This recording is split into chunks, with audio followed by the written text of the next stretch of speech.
اب ایک دماغوں میں ایک سوال آتا ہے کہ کیا استخارے کی مخالفت کر سکتے ہیں؟ جواب ہے کہ جی ہاں، استخارے کی مخالفت جائز تو ہے، لیکن اس سلسلے میں جائز ہے، اور اس سلسلے میں کسی بھی مخالفت کے سلسلے میں کسی بھی وہم کا شکار بھی نہیں ہونا چاہیے. ہم صرف ایک وہم کی وجہ سے نہیں.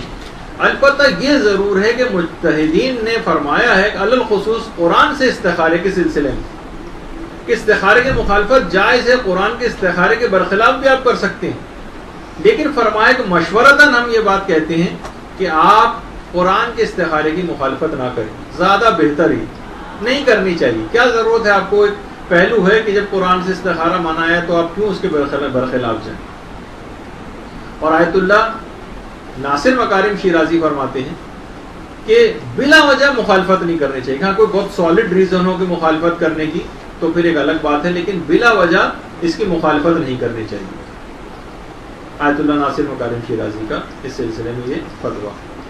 اسی لیے سارے مراجع کہتے ہیں جائز تو ہے، البتہ بہتر ہے کہ کیا فائدہ مخالفت کرنے کا کہ خود ہی نقصان ہوگا. صرف ایک مجتہد ایسے تھے جو استخارے کی مخالفت کو حرام سمجھتے تھے، اب تو انتقال ہو گیا، آیت اللہ سید محمد رضا گلپائیگانی. وہ فرماتے تھے کہ استخارے کی مخالفت کرنی حرام ہے مخالفت کرنا. تو صرف آیت اللہ گلپائیگانی کا یہ مسئلہ تھا، باقی کسی اور عالم کا مسئلہ نہیں.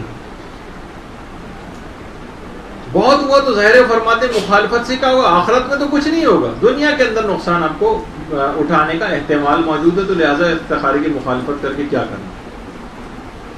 اچھا دیکھیے، علماء فرماتے ہیں کہ امام سے لوگ آ کر استخارے کرنے کا تو نہیں کہتے تھے، لیکن سوالات پوچھتے تھے.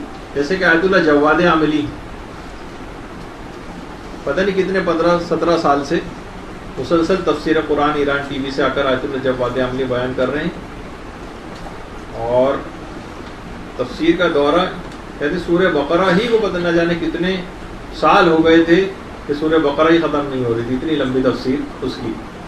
تو ان کی کتاب ہے قرآن از منظر امام رضا کے نام سے، آیت اللہ جواد عاملی. تو وہ یہ فرماتے تھے، اس میں انہوں نے لکھا ہے کہ انہوں نے توضیح کی ایک بات کی کہ دیکھیں ہمارے جو ائمہ علیہم السلام تھے یہ قرآن عینی تھے. قرآن عینی، ہم قرآن کو کھولتے ہیں نا، یہ جو قرآن جو کتابی قرآن ہے اس کو کتاب علمی کہا جاتا ہے. ائمہ معصومین قرآن عینی تھے، مجسم ایک لحاظ سے قرآن تھے. یہی وجہ کہ جب وہ لوگ آ کر امام سے کوئی سوال کرتے تھے تو کسی روایت میں نہیں ملتا کہ امام نے کہا کہ میں قرآن سے دیکھ کر بتاتا ہوں، اور قرآن سے ہی فی البدی جواب دیتے تھے، جیسے قرآن سے براہ راست کوئی چیز پوچھی جا رہی جو مجسم قرآن ہے. برحمتك يا أرحم الراحمين وصلى الله على محمد وآله